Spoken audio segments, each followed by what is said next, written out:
ఎదురు చూస్తున్నాను.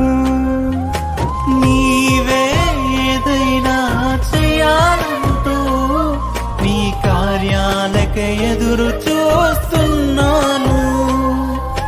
తప్పక చేస్తావని నిన్ను నమ్మి, తప్పక చేస్తావని నిన్ను నమ్మి, నీ కరముపై దృష్టి ఉంచినానయ్యా, నీ కరముపై దృష్టి ఉంచినానయ్యా.